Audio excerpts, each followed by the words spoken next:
Alright, so video recap, I guess. These are audio recordings of the fact that I told the truth. Also, as some of you might have noticed, I make two types of videos. I make the angry videos where, for the most part, I'm just screaming the stuff that I'm getting screamed at me.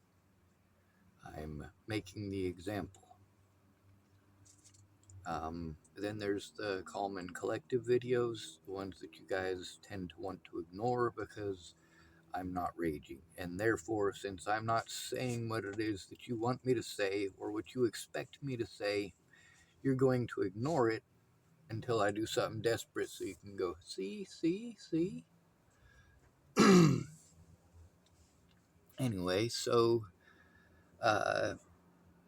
she did try to turn this stuff in to Brandon, who is a peer support worker, and they're going to tell me it's not a mandatory reporter. He claimed that he was going to talk to his supervisor about the mandatory reporter stuff and get back to me, and obviously his way of getting back to me is to ignore that situation altogether and do just the housing stuff. Well, there are important details that go with the housing thing, and those important details, when overlooked, are a recipe for disaster. If you aren't aware of the situation, how are you going to help? Let's say you repair boats for a living. Now, somebody's got a broken boat, but you've already decided that you know how it needs to be fixed. You don't need them to tell you anything. So you go out there to put some caulking in between the planks and call it good. And you get out there and you realize that there's a 30-foot hole torn in the side of the thing. Well, maybe you should have bothered to find out before assuming and going in the wrong direction. And we could make an analogy with pretty much any job about that.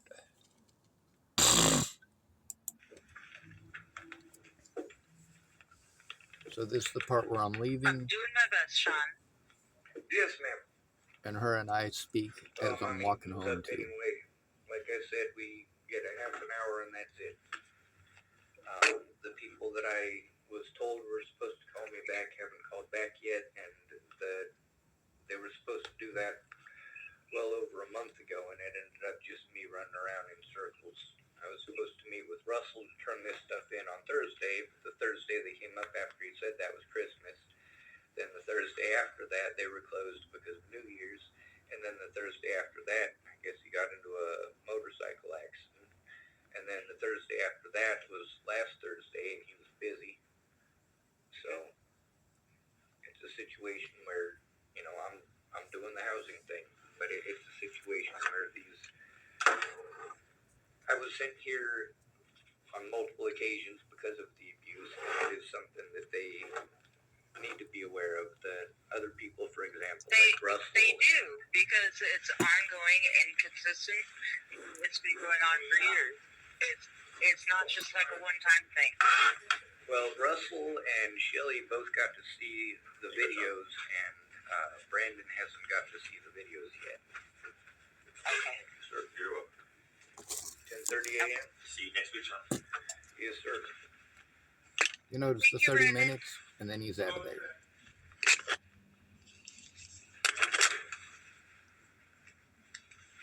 When somebody goes in, they need to do a full assessment, a full review of the situation that a person is in, and get to know the person. This means that when you go in, your first assessment should be more than 30 minutes.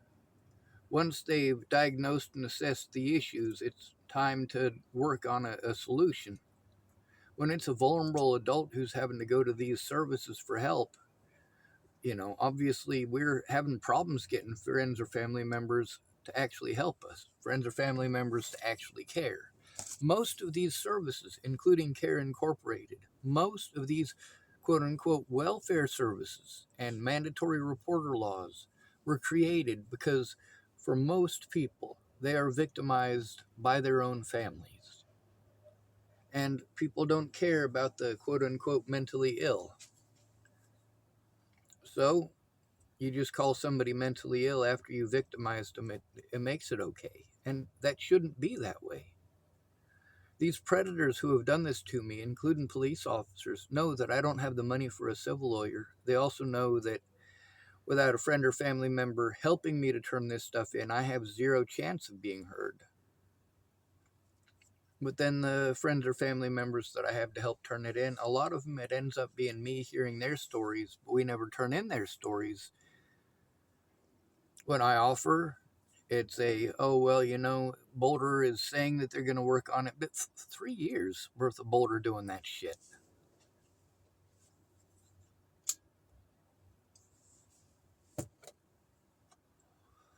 Before I spent 15 months in jail on bogus charges here, she was letting me know about that stuff. I guess we should probably press play and let it keep on going.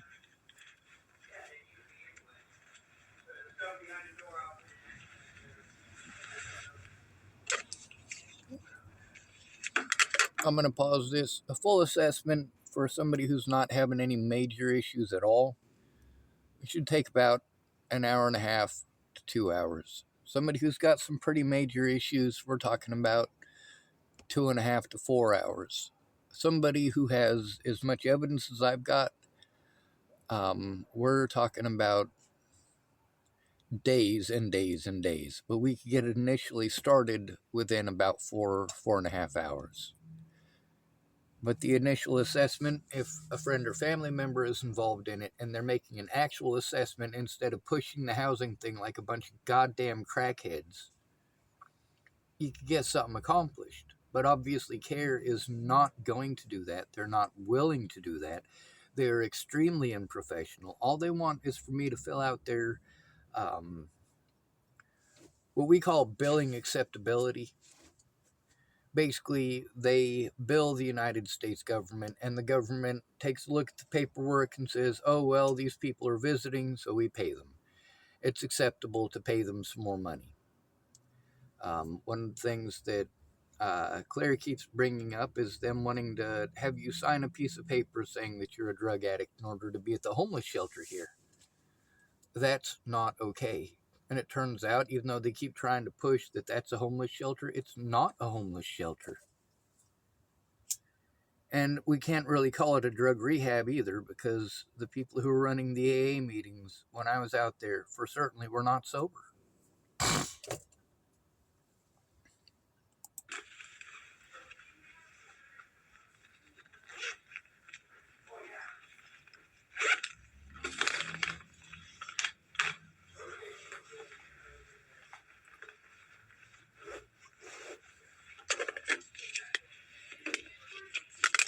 Saying someone screwed up is not the same as calling them evil.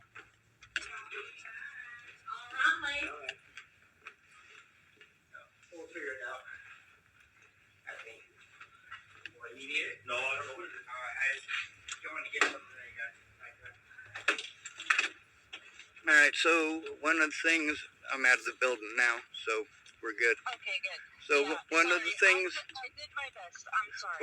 well, one of the things is I don't need somebody to translate into English what a English speaking person is saying in English. That's one of the things that almost everybody does. They think that I need a translator because I don't understand the English language. The stuff that's on that piece of paper from my records, I hadn't gotten any sleep in 2 days. And see, here I'm explaining it again.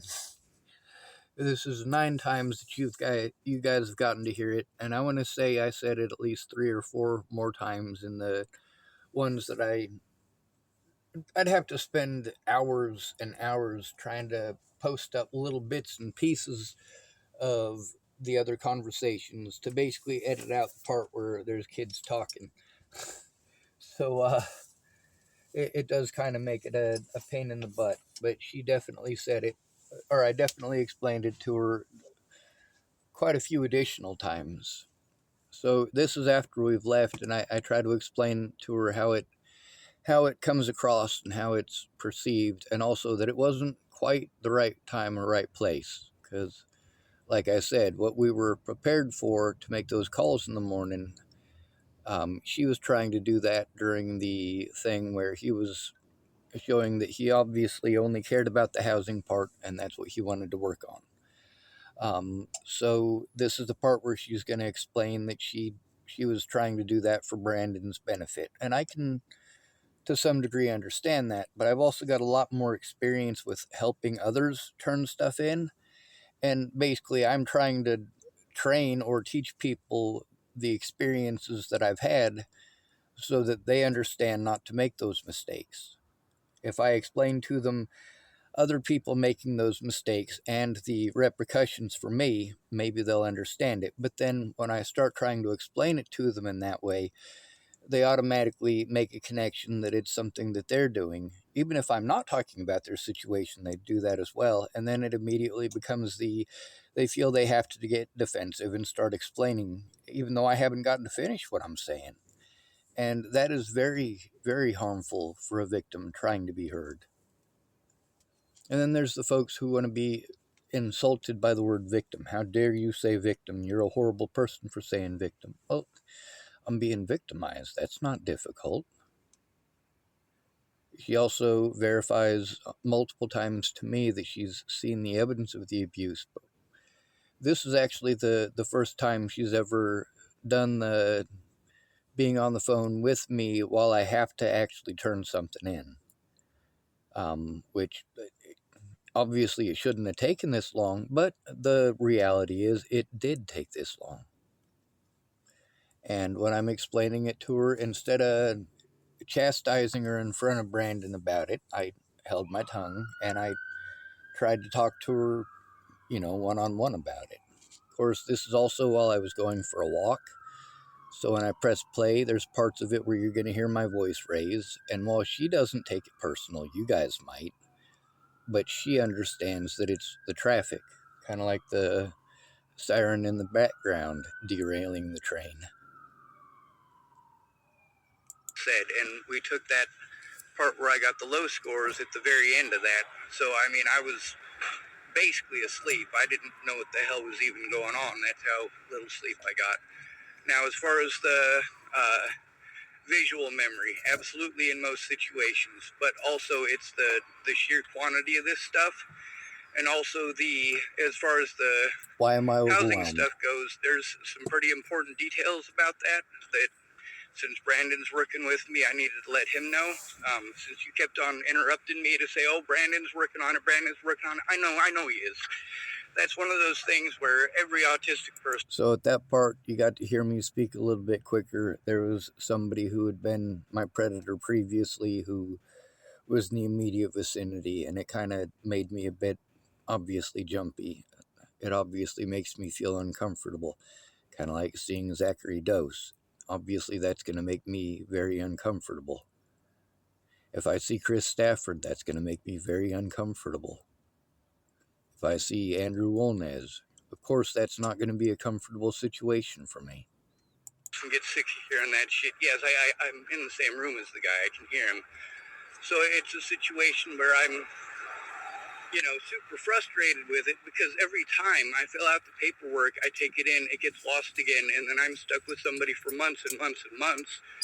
And, like today, for example, I had spoke to Brandon about the situation, and we were going to fill out the housing paperwork, and we were also going to speak about the situation with the housing and the safety issues.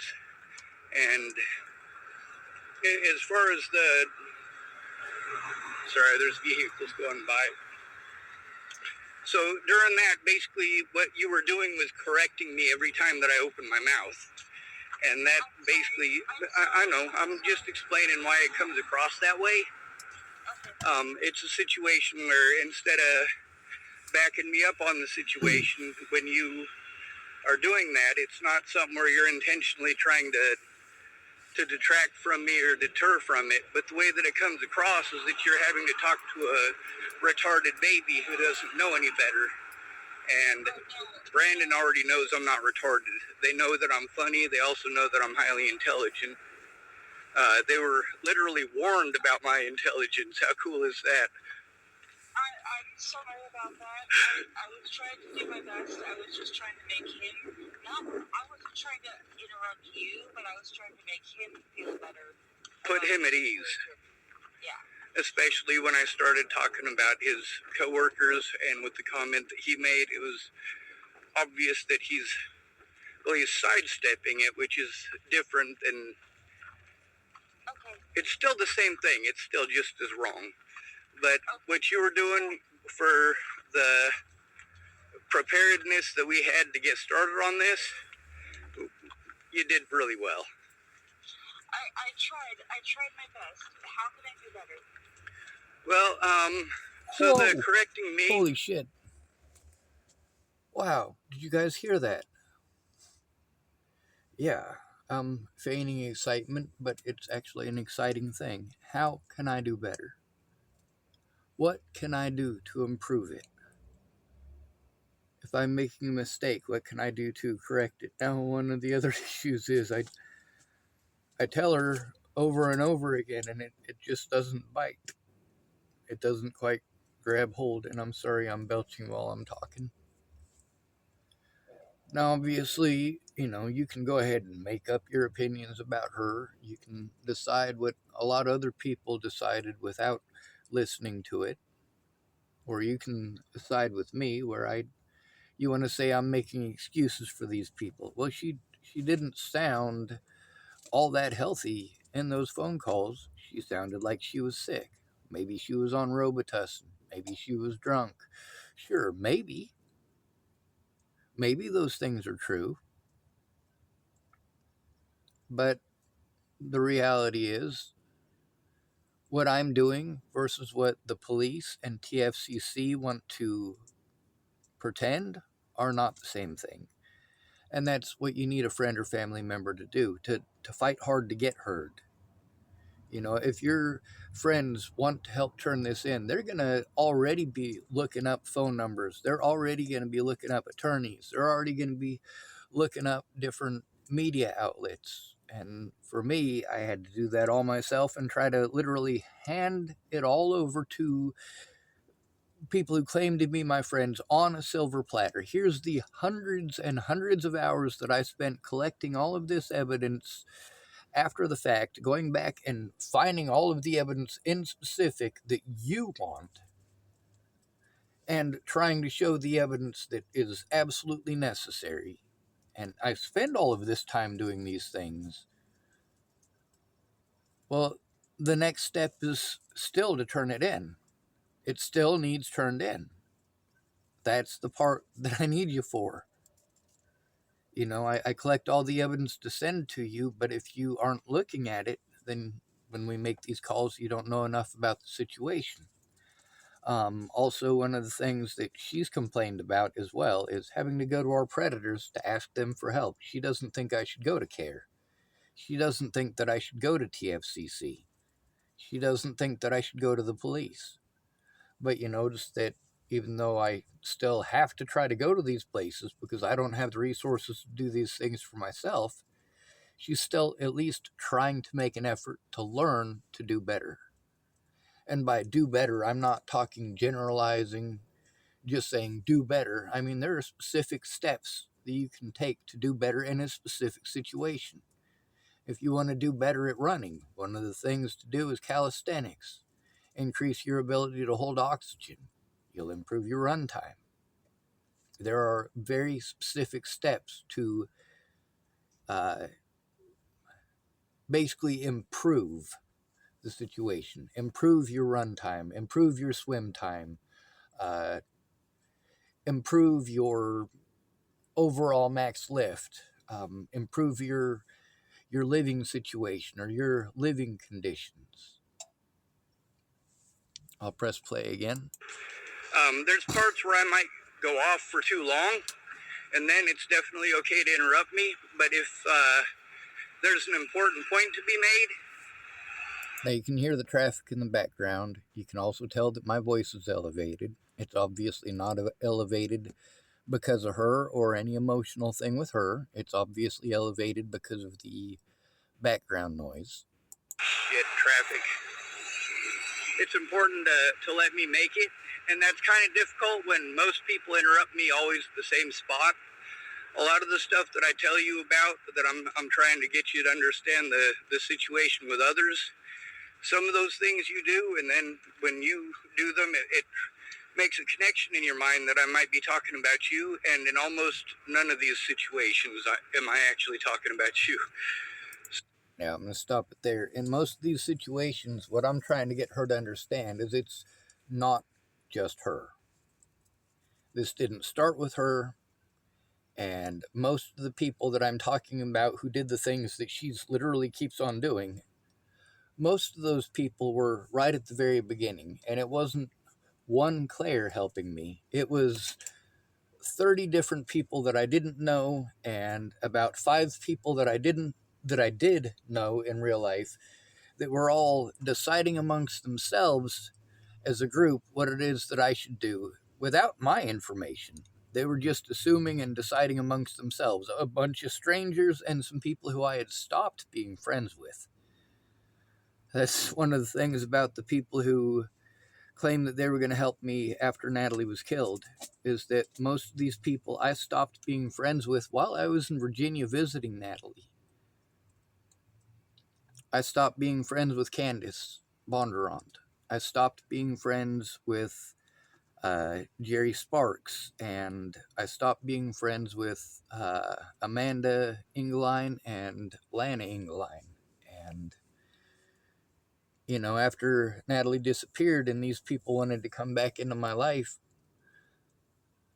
I hoped for something different than what they had been before. I hoped that their words weren't empty. I hoped that they were going to try to help me how I needed and pay attention to what's going on instead of telling me what to do, what to think, and what to feel, and throwing a tantrum if I wasn't able to.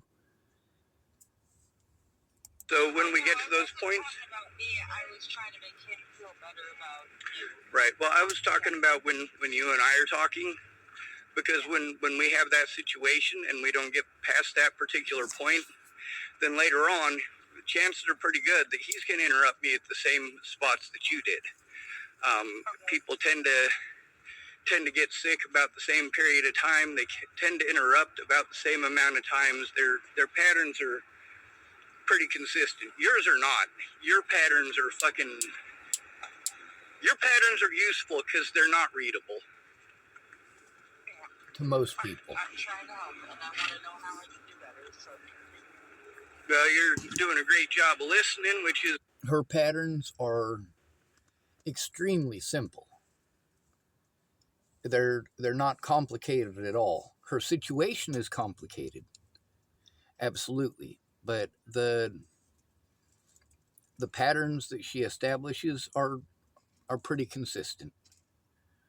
A lot of times when it comes time to come through and turn stuff in, I know that when that day comes, something's going to come up. Maybe she is sick. Maybe something happened with her kids. Obviously, if her kids are home on a weekday and she says that they have the flu and she sounds like shit, well, they might have the flu.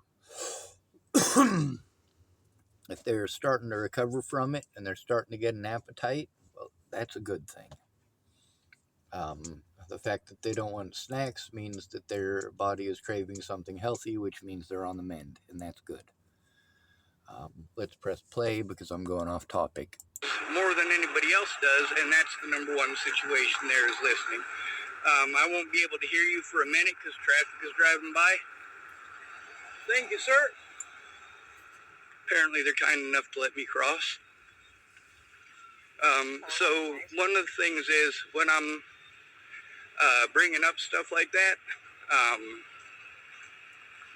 especially when it comes to the housing things, there's little bits and pieces that, you know, obviously I brought them up when it was happening, and I was trying not to use a frustrated voice because that doesn't help to show unity in the situation, which they will pick up on. So, you know, it's not something where you were intentionally downing on me or anything like that. I am aware that's not your intention. It's just the way that it comes across, and if you're aware of it, then it's less likely to happen. It's kind of like... I won't do it again. Thank you for telling me. Oh, you're good.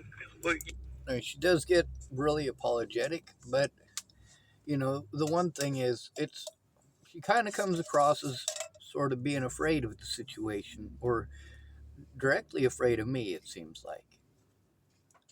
And obviously that's not beneficial, but this is somebody who, at this point, I'm raising my voice because traffic is going by, but this is also the part where her voice kind of has a little bit of fear and a lot of the apologetic thing that most of us who've been victimized, we apologize too much over shit that's not even our fault, even.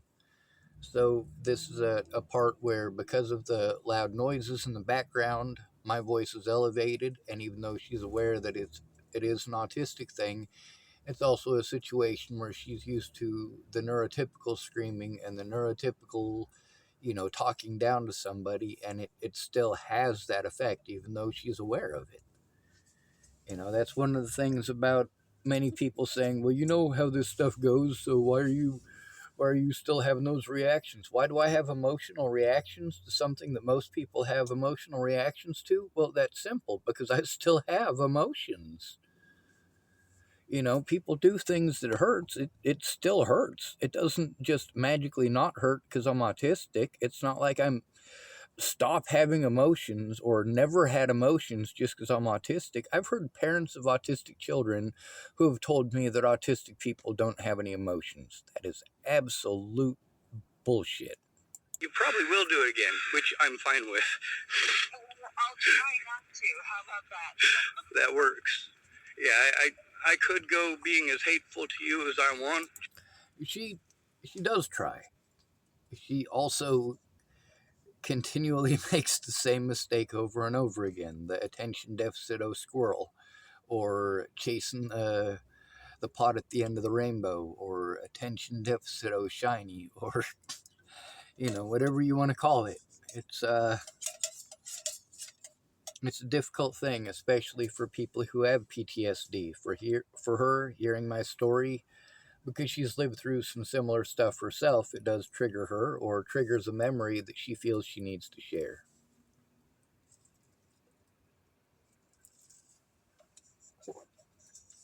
I know she's going to do it again and again. I know that it has a lot to do with PTSD and what she's going through. I also get to hear people telling me, oh, she's delusional, she's schizophrenic, she doesn't know what's going on. And I got to see her situation with Casey.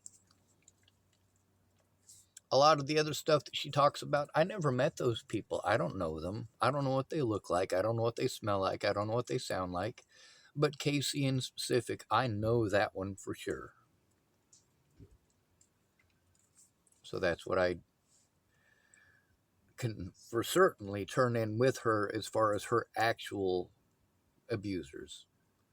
But I can also turn in the situations where, yeah, the going around in circles, being sent in circles and talked over and disrespected.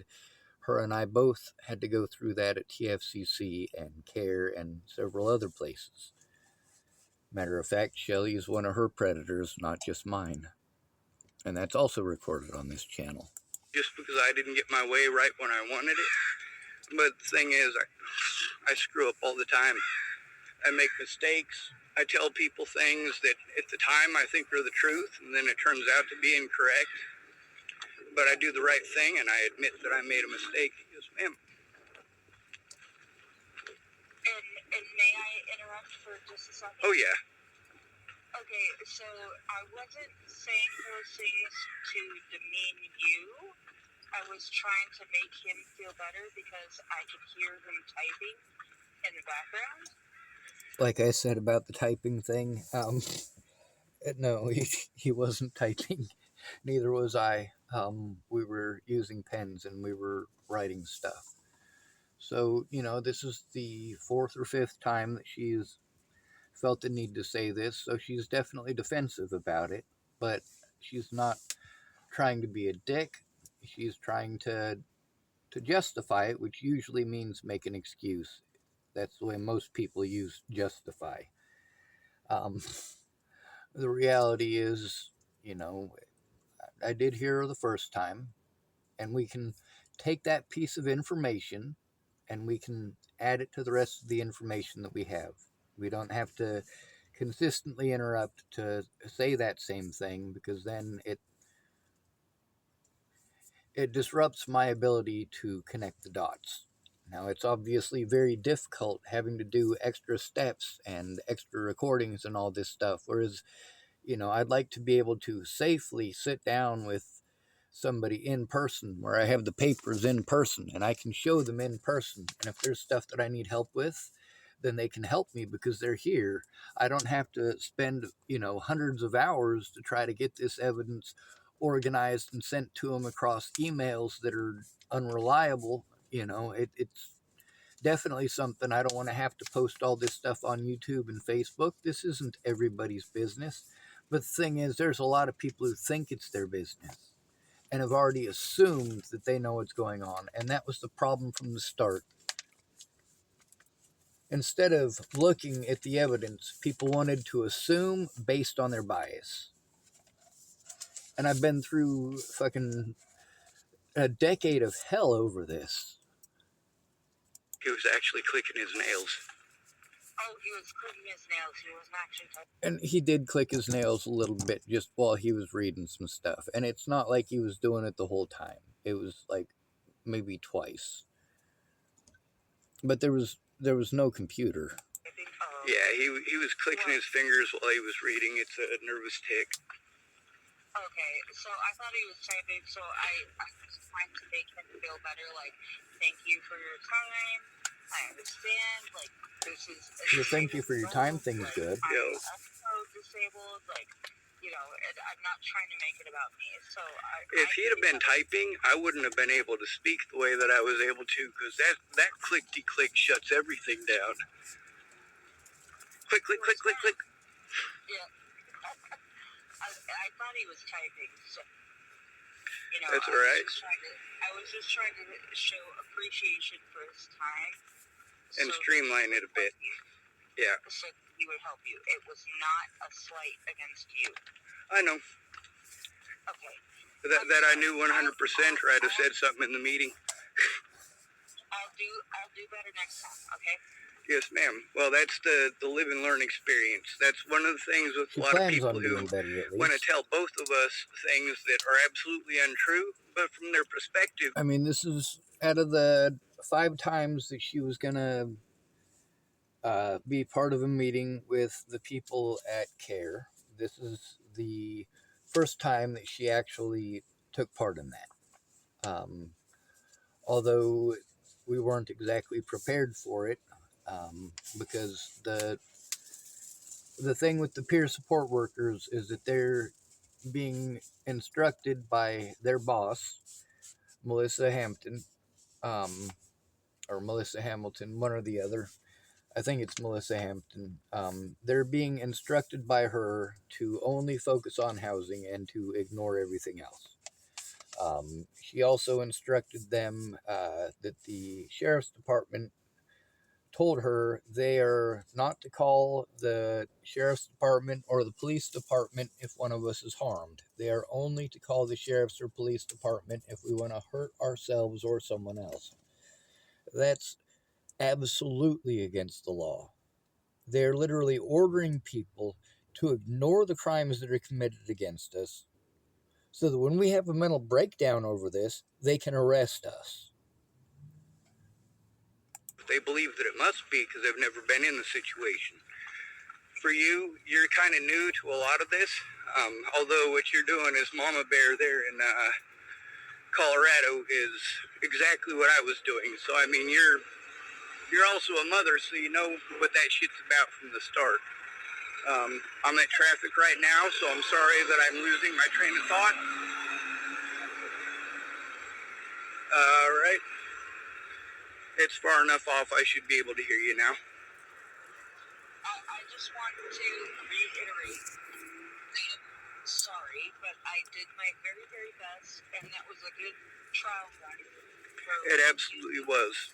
And it was the right place and the right guy to do it with. Because, well, maybe not the right place, but the right guy. He's, well, like I said, a lot of times women will want to talk to you and coddle you and verbally coddle you, of course.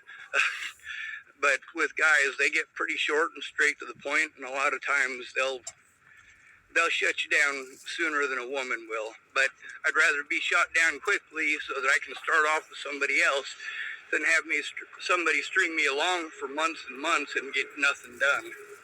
Like and that's one of the things with telling him about the Shelley situation is because more than once his boss has tried to imply or insinuate that I wasn't doing any of this housing stuff. And every meeting that I go to that we're supposed to set it up about the abuse, like today actually was supposed to be about, I was supposed to go in with the pieces of paper yesterday, and then today we were supposed to work on the situation.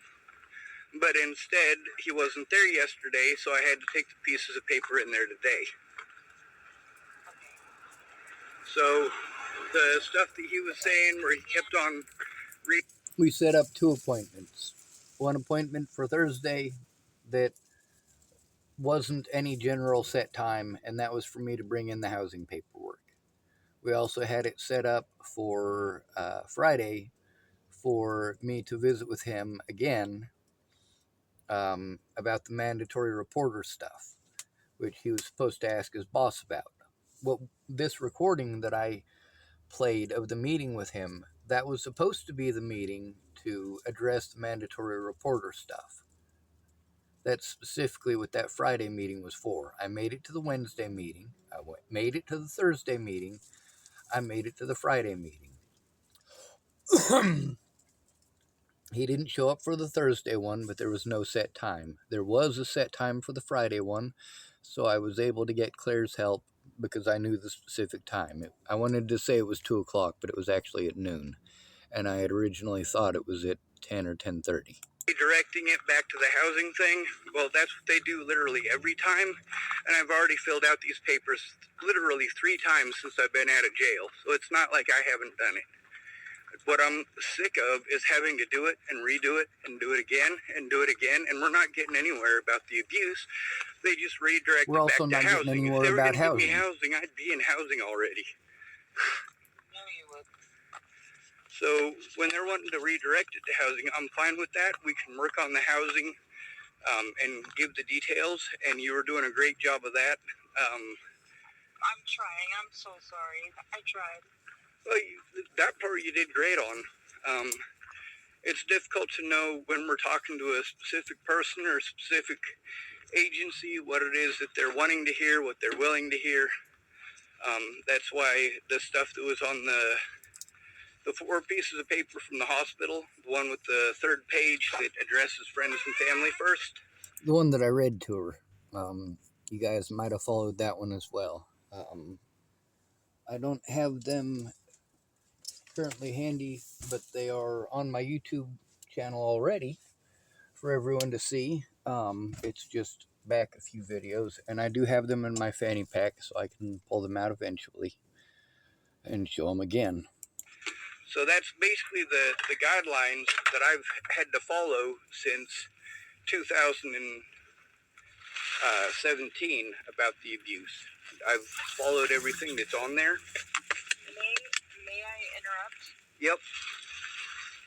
Okay, I apologize for making you feel like I was the kid gloves for you, but it wasn't for you. It's what I've experienced is that people in those situations like to hear thank you for your time, and I understand and I appreciate your time.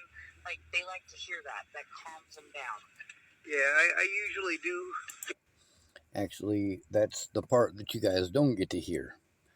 Obviously, the parts where I'm making people laugh and making jokes and a lot of stuff like that, that's really not relevant to my case. That's who I am as a person. That's what a lot of these people are used to. But when I'm recording, when I'm down to business, I'm down to business. That's where I have set my mind. That's where my frame of mind is at, and that's where the focus is. Now, if I need to change and do a 90 degree in my thinking, you're going to have to give me a few minutes to prep for whatever it is, because I had to prepare myself for something different. So, since I prepared myself for something different, give me a few minutes to get my frame of mind for the task at hand. Feed them that, but there's also the point where you get fed up with it and you're like, just do your goddamn job. Yeah, that Yeah. too. Well, also part of it is you're not as familiar with these people as I am. A lot of these people are new, not all of them, but as far as the interactions that I've already had, you're not aware of those interactions, so you're doing the best with a lack of information, which is exactly the issue through all of this. You know, it's tough for somebody to go through and look at all of that evidence, and it's also tough for them to take care of their own personal stuff while they're trying to do that.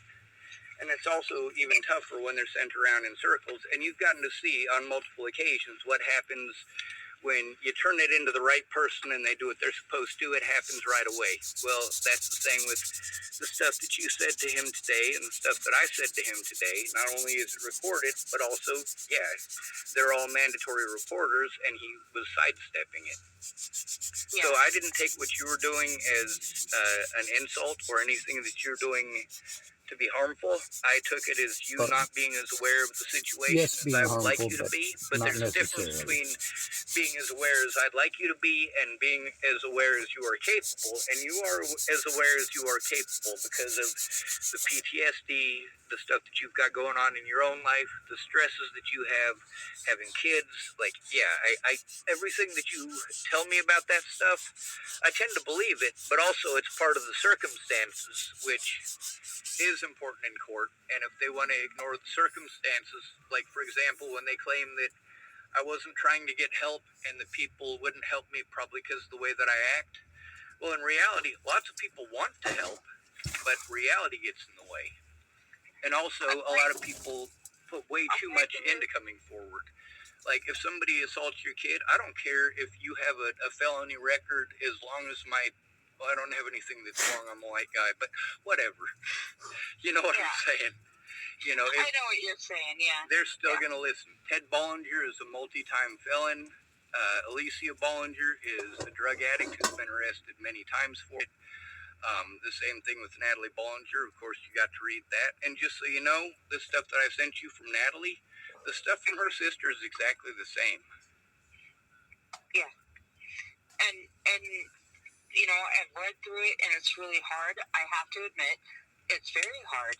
And I can't imagine what it's like to be you going through that personally. The evidence that I sent her, I sent her the Facebook Messenger, all of the messages between Natalie Bollinger and I, all of the messages that I had access to with Miss Shelley and I, and Jerry Sparks and I, and Rochelle Shelley Campbell and I, and a lot of that evidence. And there's also the evidence I haven't gotten to send her yet. I got to dig through and find the messages that were on that flip phone, because I was eventually able to find that. And that's a lot of what she typed at me, is that she loved me.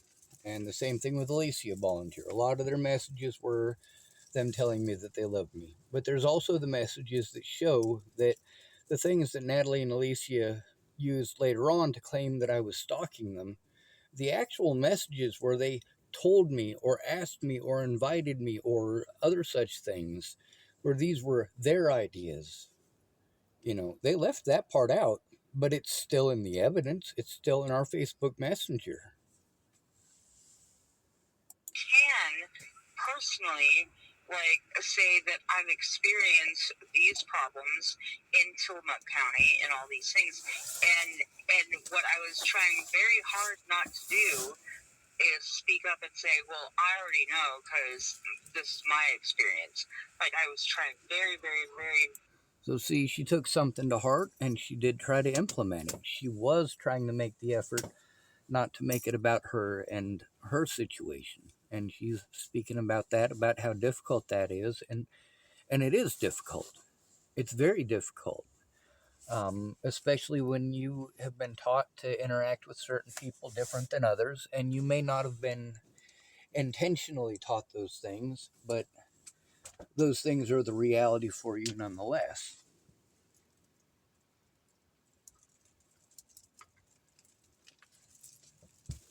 Very hard to not make it about me.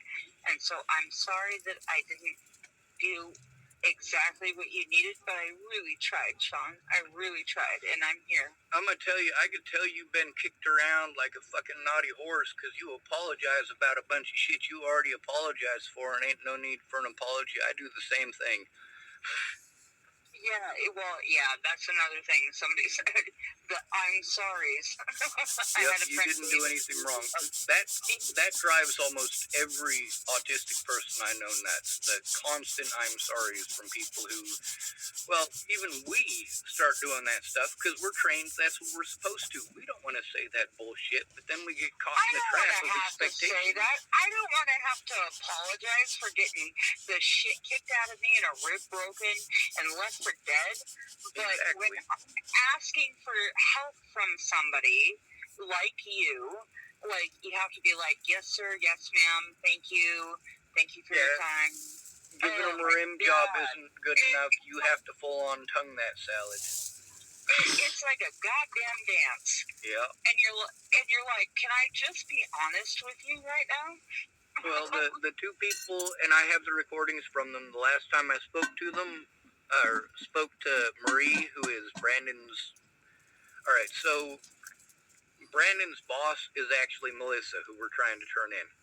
But her boss is Sean Hubert, and Sean Hubert's boss is Mary Miller.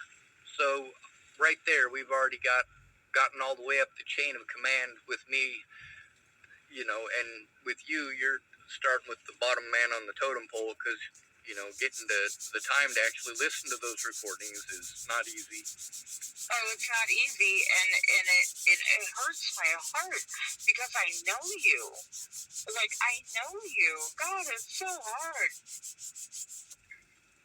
Well, the thing with calling Sean Hubert and Marie Miller, they were supposed to get back a hold of me, and that was over a month ago. When they did get back a hold of me, it wasn't taken appropriately. So Mary Miller told me this week that she's going to talk to Sean and make sure that he does his job as a mandatory reporter. And she said that she would get back a hold of me, and she hasn't gotten back a hold of me yet. Well, see, and here I am. I want to say I'm sorry for that. Oh my gosh.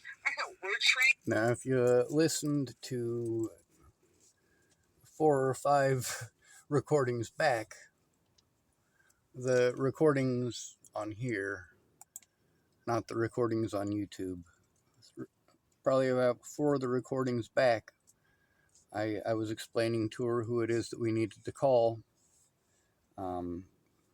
And that was obviously Brandon's boss. Brandon's boss's boss's boss, I guess. So we didn't get to make that call. Still haven't been able to make that call. We plan on making that call on Tuesday, but also the Villains Crime place is wanting to do stuff for next week. Then there's all the stuff that I had already planned on for next week that I have to set aside time to wait on these people. Because instead of keeping their appointment, they changed things around. And they did say that they were going to take my evidence into account in their questions, which is good, but at the same time, I'm in a very risky situation. To say that now. Yep, and when somebody is in a situation where their train is easily derailed because they're afraid of the situation they're in, that right there is enough to completely derail it, and they don't even remember what they was talking about. I want to apologize again. Dang it. Wow, that's a me problem. I gotta work on that. You know what's amazing? What? I didn't have... That's a me problem, too. Everybody screws up, but do you try to fix the situation? Do you try to remember it? Do you try to do some self-reflection in the situation? That's something that I am constantly doing, having to self-reflect, reflect on the situation, reflect on the situation at hand versus the long-term goal, and try to keep my eyes on the prize. Send you a recording of yourself for you to get it. Yeah, no, I get it. I get it. A lot of people didn't realize how condescendingly they spoke to me, so I sent them a recording of themselves, and they sent back, "Fuck you," and blocked me. No. I did my best. And I'm not going to apologize. She made an honest I tried effort. my best, and I understand your situation. And oh my God, like there's so much programming, social programming, going into all of this. Yep. Where you shouldn't have to walk in and be like, that person is a piece of shit. I'm sorry, but they're a piece of shit. Yeah, I almost ran into Shelly when I walked out of the room there, and I kept my mouth shut. Oh, man, I would have such a hard time.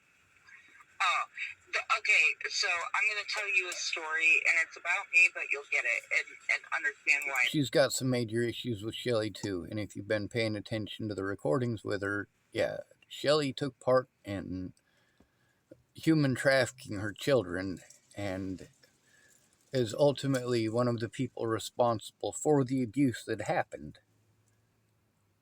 I mean, you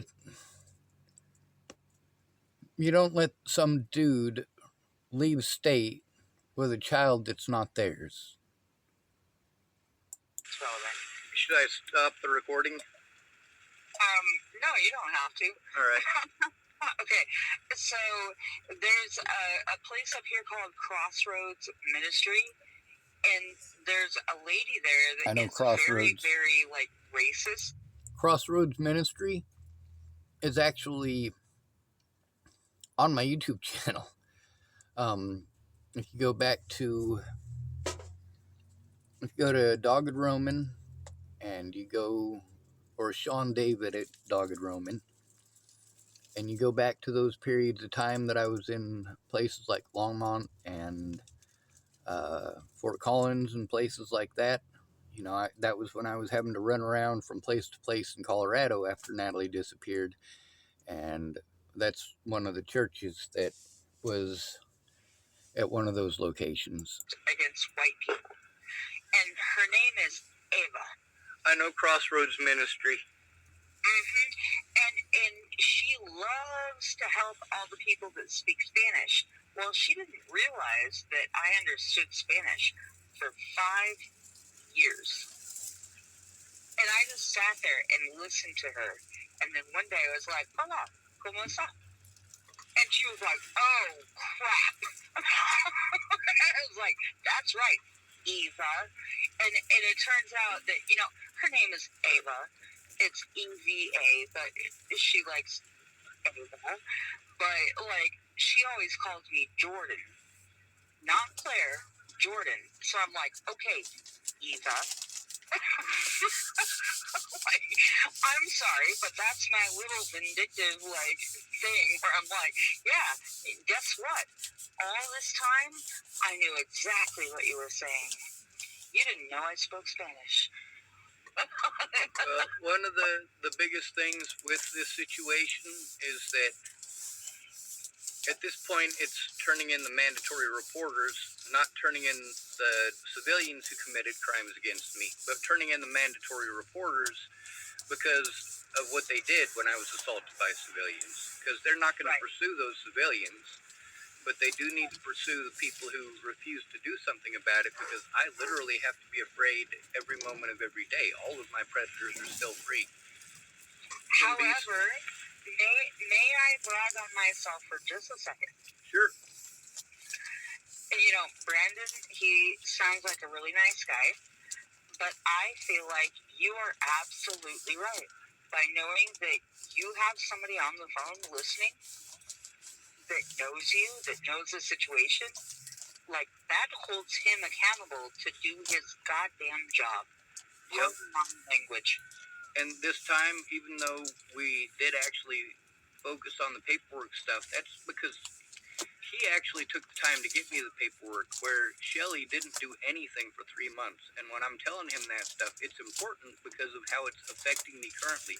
That $5,000 or $8,000, whatever it is that I have in back pay from disability, they were supposed to help me to get that, and they haven't.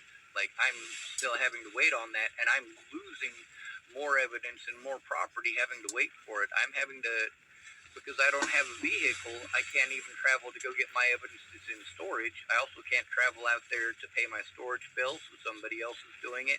And I am literally entirely dependent on others. That not having a vehicle thing, like, there's a guy in the office who, he's in there for help, but he actually kicked me out of the Chevron station. And I hadn't done anything wrong there. But he came and talked to me today and told me he was sorry about that. I actually have that situation recorded too. He talked to me nicely and like a person, and that's much of the situation here. People are being sent out to victimize folks. The folks who want to victimize me aren't doing it themselves, they're having others do it. Kind of like Natalie was pissed off. What was she pissed off about? I was speaking up about what her dad did and about what her friends did and about her heroin addiction. And it turns out that I was right about all of those things, but still, she's the victim and I'm the predator. And I'm going to interrupt you to tell you that I might have a hard time hearing you because I have one of the schizophrenics calling me right now that think that I'm obligated to help them. And I'm like, you know what? Like, if you're not willing to help yourself, then I can't help you. But you, on the other hand, are different. You are willing to do the work, and you asked for my help, so you have my time. And thank you for giving me the chance to do that for you.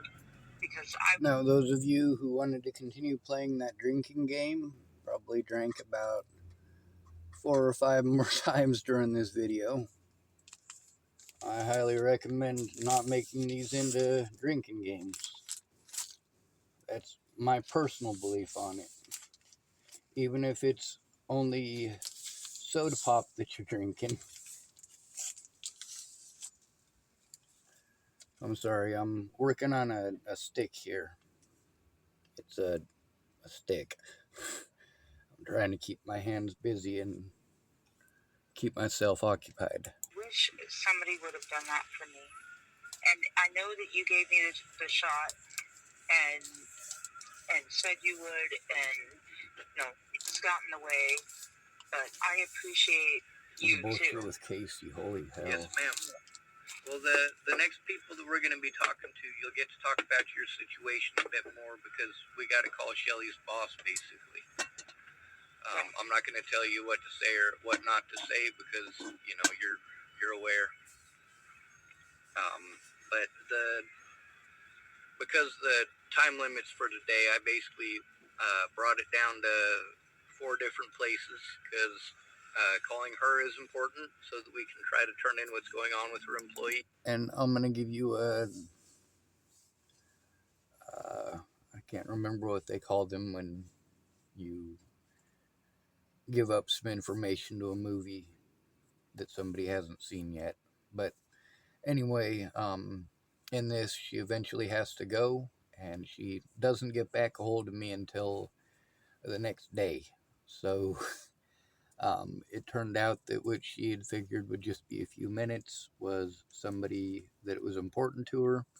So she had to take that call, and as a result, we didn't get any of the calls done on Friday either. Um, this is obviously a situation where I'm trying, and she is putting in effort. A lot of the time that's being wasted is because she feels the need to say certain things that she doesn't need to say. It's just what she's been taught to do. Like most of us, we've been taught to be superficial. Like when somebody's grandma dies and you say, I'm sorry that happened, I'm sorry your grandma died. Well, that's not going to bring grandma back to life, that's for sure. But not only that, it's a situation where, you're taught that this is what you're supposed to say, but deep down, it didn't make you feel any better when you were treated like that. When people were telling you they're sorry about your grandma, it didn't make you feel better, did it? on some level, it kind of makes you feel good that somebody would say something because they're supposed to. At least they're not completely ignoring you. But a lot of times, you know, when you've been through something like that, you want to be left alone.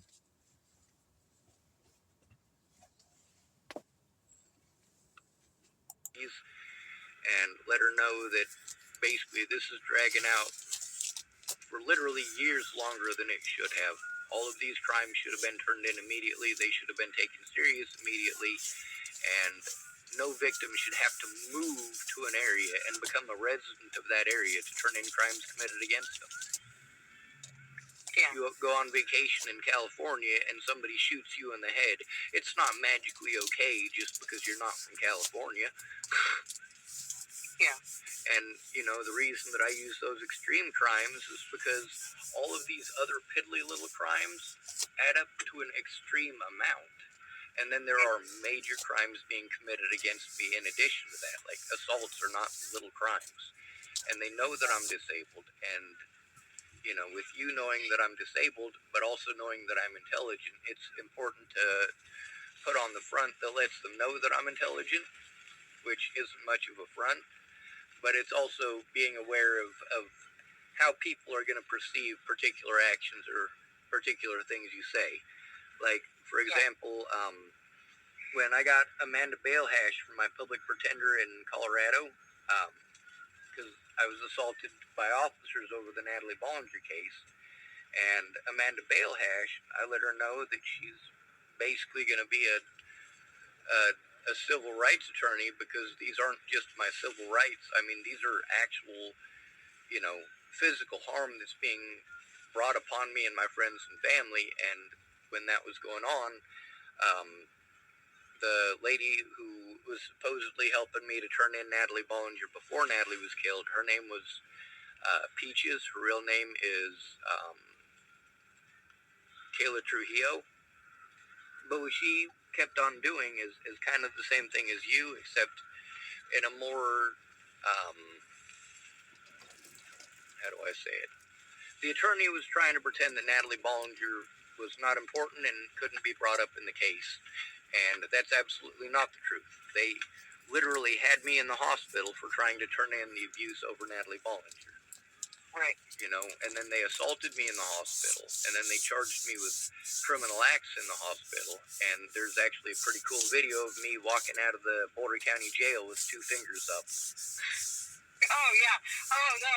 I've had moments where, like, I've done that, and people thought it was, like, a personal assault against them, and I'm like, no, F this entire situation. Yo. So that's actually the one where they're following me. The video that I showed you where the cameraman walked right into the side of a vehicle. Yeah. Yeah. Yeah. So the reason that I sent you the evidence of that stuff is when they're chasing you down the sidewalk and you're like, I've been advised to not speak to you. And they're like, but Sean, talk to us. And you're like, no, I was told not to. Meanwhile, I should have spoken to them. The thing is that my public pretender was on their side. If you had actually spoke up in that would be publicly available. Pardon my pronunciation. I'm sorry. I'm still sick. But yeah, you know what I'm talking about, right? Yeah. Well, everybody, like, before this, most of my friends, even my former babysitter from when I was a kid, was an alcoholic by this point. So when Natalie disappeared and I was, you know, they finally found the guy that killed her, but right before they found the guy that killed her, I'd been released from Clearview Behavioral Health. I was homeless in Denver because it was... Oh, you were in Clearview? Oh, man. Yeah. That's what I was saying. I tried to turn in Waylon Lolatai for assaulting me in between when Natalie was killed and when they found the guy that killed her. And also, when I tried to turn him in, they sent me to Clearview because it's in a different jurisdiction, and then I was assaulted in Clearview. Oh, yeah, it's down in Broomfield, so now you're out of the county, so... No, it's actually in Johnstown. Johnstown? Oh, okay. Yeah. I was talking about the Clearview that's, like, in Broomfield. Okay. The Clearview. Oh boy. Yeah. All right. The Clearview that was in Johnstown is gone. They renamed it Larimer County something or other, and then it got closed down again permanently because they killed somebody else. They keep on injecting people with. And now they have a new Clearview in Broomfield.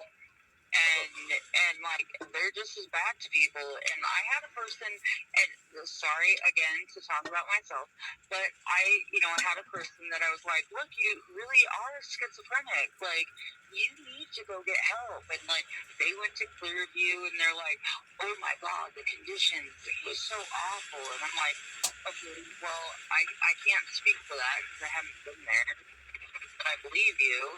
Well, it's kind of like when you try to turn in abuse and they want to call you mentally ill, or they want to push you to say that you want to kill yourself for somebody else. They're doing that because they don't want to do their jobs as mandatory reporters. It takes a lot of work, and they don't want to do it. And once again, so how can I do better next time? Because I tried really, really hard. So. Well, what do you want me to do? One of the things is the stuff that's in there, the important stuff to point out isn't what my scores are, especially not the speaking part of it, because I understand the English language. I was just half asleep when that test happened. But one of the things with that is that the important stuff in there is my diagnoses and the fact that it states outright that I'm not schizophrenic or delusional. And you've gotten to see, you're not. I believe, 3 of those. Well, it doesn't matter about your opinion on the matter. What matters is whether or not you've seen the evidence and can speak on it. So since you've gotten to see... And that's what I was looking at. And so when I was on the phone, I was looking at it. Yep. And I'm thinking like, okay, so Brandon is obviously not a PhD psychologist. Right. Like, understand what this means. Let me explain it, because this is actually a really super important part. So, okay, go ahead. When we turn this stuff in, the evidence that I'm sending you is literally the evidence of what they're claiming I'm schizophrenic over. So what I've needed this entire time is somebody to verify to them that these are real. The evidence does exist. It's not a schizophrenic delusion. I have not been diagnosed with schizophrenia, and the people who claim that I was delusional don't have the criteria to make that claim, and they've used that in court everywhere that I go, and they used the quote-unquote history that started in Colorado with the assaults by Will and Lolatai. They used that quote-unquote history against me in every single court date, so I never get due process of law, ever. So, right, and that's not fair. Exactly. Well, not just that because it's not fair. They're not qualified to understand it. Right. Well, what I'm saying is that in order to get them to do something about it, in all of my court dates, they did this. Every single one of them. In order to get them to do something about it, it's called new information or whatever. Basically, they knew that it was going on and pretended that it didn't exist. And without a friend or family member saying, hey, you do need to pay attention to this, which you did do when we were talking to Brandon. But when we talk to the mandated reporters, it's important to tell them the stuff that's being said about him does not match the evidence, and he is being harmed over slander, and the evidence shows otherwise. Also, the police have taken part in this. The sheriff's department has taken part in this. It's important to let them know what agencies, and also to let them know that even though I can't tell them every name at a moment's notice when they ask them, I do have it written down. Now, the things that she's said about her abusers and naming them in specific obviously has also created a situation where I did make decisions based on what she had to say about people. But I also still went to those people. For example, Miss Shelley. Even though Miss Shelley did horrible things that helped a horrible person take some children and do horrible things to them, she was still trying to work with the situation. But, obviously Shelley wasn't going to have that, and Claire didn't actually make those appointments. which is also understandable. I mean, she would probably have a hard time holding her tongue in that situation. She does not like Shelley at all, for good and obvious reasons. Yeah. So the stuff with Natalie, it's important to bring that up, that you've seen the evidence, that she thought she was in love with me, things like that. Yep. It's important to let them know that you have seen and have copies. And once you've been able to verify that you've seen it, and she has, she's got that evidence herself, she can show them that it exists. And because it's somebody other than me, they're supposed to take it seriously. If I turn it in by myself, though, they get to pretend that I'm a schizophrenic, delusional fucking idiot. Copies of psychological evaluations that show that I'm not schizophrenic or delusional. And also, the evidence from Natalie and the other evidence that I sent you of the assaults and the threats, that's also evidence that those are not delusions. So, we've got... Sorry, Mike, I'm on the phone. And how are you? Good, how are you doing? Good, you look great. Okay, sorry, Sean. Yes, ma'am.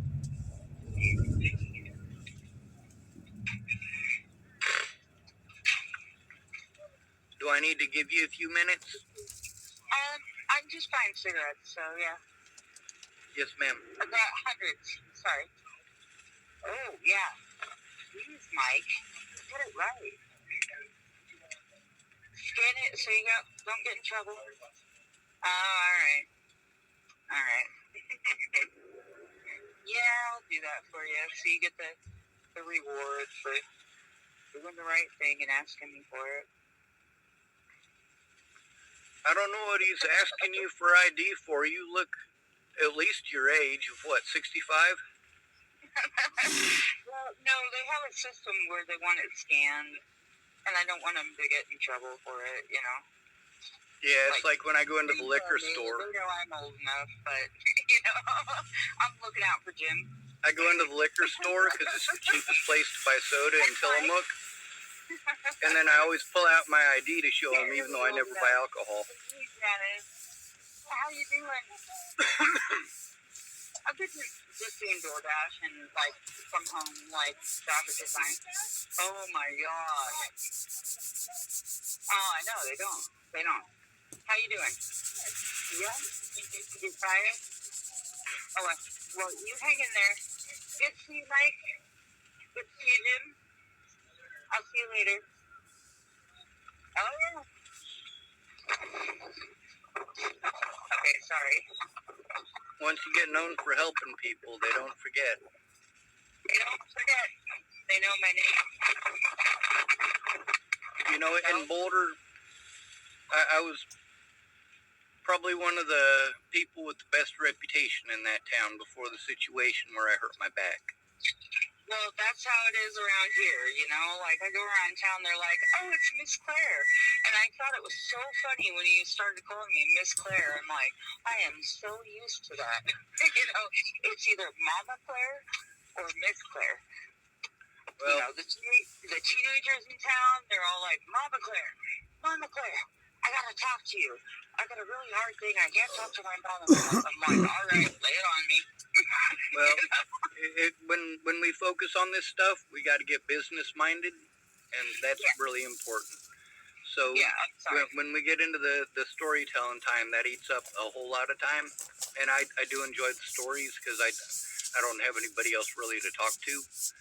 But the thing is that the evidence that I sent you is literally proof that what they're saying in these Natalie Bollinger groups is not the truth. What they're saying in A&E is not the truth. What they're saying in these other places is not the truth. So at the very end of A&E, they tell the truth. They come out with it. Oh, well, it wasn't Sean. But, how many people actually pay attention long enough? And, with the interviews and the videos and, my predators do. My predators absolutely do. That's the thing about my friends saying that they cared. My predators care more than any of my friends ever did. ever. My predators get onto my YouTube every single day. They send me messages via YouTube every single day.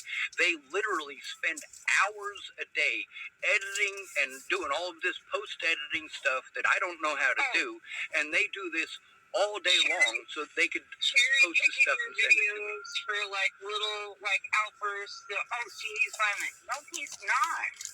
Well, the thing is that the stuff that I'm telling you about is literally the crimes that need to be turned in, and the stuff that they're calling delusional at the same time.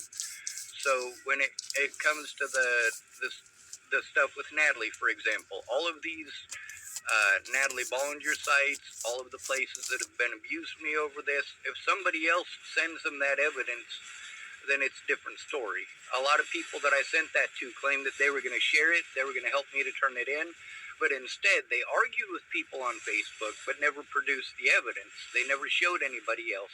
And then, you know, later on when I'm pissed off that they never kept their word, they're like, oh, well, I was gonna, or, well, I didn't know I was supposed to. And, you know, that's where I'm at with everybody. They get depressed and they can't do anything, or like that's a big one, is the depression thing. Depression or sickness or kids.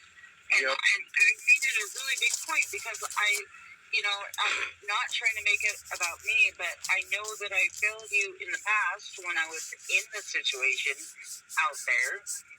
And like, yeah, I don't feel good today. My kid is homesick, and I feel kind of scatterbrained and whatever. But I said I would be here, so I'm here. I'm here. Yes, ma'am. How's that drinking game going? The calls, I stopped marking it after 7, so if you guys have decided to make it a drinking game, you've probably had to pay better attention yourselves, and if you've been following along, then you probably aren't able to follow along anymore if you've been drinking that much. So, moral of the story, don't make a drinking game out of something that people say often. Stuff that I've sent you is the stuff that I need you to verify to them.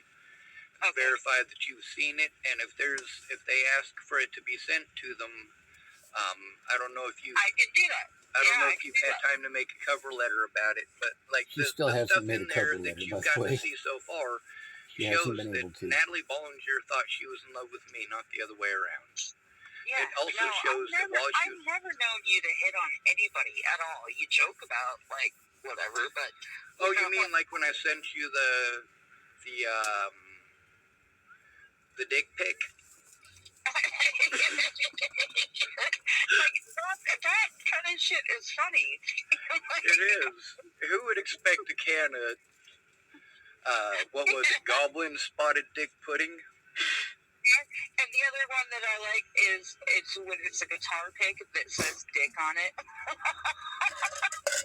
I think it's funny, okay? It's not. Yes, ma'am. I get you. It's okay. Like I said, everything that I'm sending you is the evidence that all of these places are slandering my name. They also can't get their story straight. Some of these places claim that I went to stalk Natalie when she was 13 years old. I drove 1,700 miles across America to go try to sexually abuse her and shit like that. I'm like, a cop. That timeline doesn't match up. A police officer. I'm sorry, but no. A police officer from Chesapeake, Virginia, which is where we were at. A police officer drove from Chesapeake, Virginia, all the way to California to abduct a 14-year-old girl and shoot her grandparents in the head. No. What she did is she said, I'm going to kill myself if you don't show. Yeah, she's confusing Natalie with a different story. The story that I told is something that literally happened. A police officer from Chesapeake, Virginia, which is where I'm accused of going from Nebraska and Colorado to stalk Natalie in Virginia and harm her and her family. Well, the evidence shows otherwise. But a police officer in Chesapeake, Virginia went all the way to California to abduct a 14-year-old girl and murder her grandparents. So Sure, you want to point fingers at me and pretend that I might do these things, but how about pay attention to the people who actually do those things? Just because I don't have a badge doesn't make me a liar, and just because somebody else does have a badge doesn't mean they're telling the truth. This video is almost over, by the way. Up at my house in Virginia right now. Yeah, but what I'm talking about is that Virginia cop. What they accuse me of, a cop actually did. I'm sorry, Sean. This phone number has been calling me repeatedly, and I'm trying to make time for you, but I got to see what it's about. So hang on a second. I'll call you Adios. back. All right, so what she told me is that it actually ended up being her dad who called, and I don't know why she never called after that. It might have been a long phone call with him, but obviously there's 4 more on here that I haven't gone through yet to listen to what's on them. Obviously there's a lot more too, because we've got these 3 at the bottom here that we haven't gone through yet. And then we've got 1, 2, 3, 4, 5, 6, 7 more of them over here, and we've only been through part of 3 of them, and we've only actually posted up 3 or 4 of the conversations in them, in the ones that we did open up, only 3 or 4 of them, and not even all the way through them. So, this is a situation where we're posting the stuff at the end before the stuff at the beginning, and it obviously does take a lot of time to do this. This isn't something that is done in 5 minutes. Now, obviously, you got to hear the angry videos, which Claire knows that I make them. She's absolutely aware that I make them. And, of course, as you got to hear at the beginning of the last video that I made, yeah, I record that too. I also let her know if I'm not able to post something or if I feel uncomfortable posting something. It's not because I don't want to, it's because of circumstances. That doesn't mean I'm going to destroy the evidence, I just won't be posting it up for the public to see. For example, if there's a child involved or there's repeated interruptions from your child, that's something I'm not really going to feel comfortable putting up there. A little bit of background noise or even background talking is okay, but it's a situation where obviously with the subject matter we don't want to be having kids on this, and so she definitely understands it. She does make a lot of mistakes, but she also says she wants to do something about it. Now she gets back into the old habits, even though she wants to do it differently. She eventually rotates back to it, and it takes a while to break old habits. Anyway, we're going to end this video and get started on the next one, I guess, depending on whether or not I'm able to go to sleep. It's 11:17 p.m., and we haven't gotten through hardly any of it. We've got so much more to post up.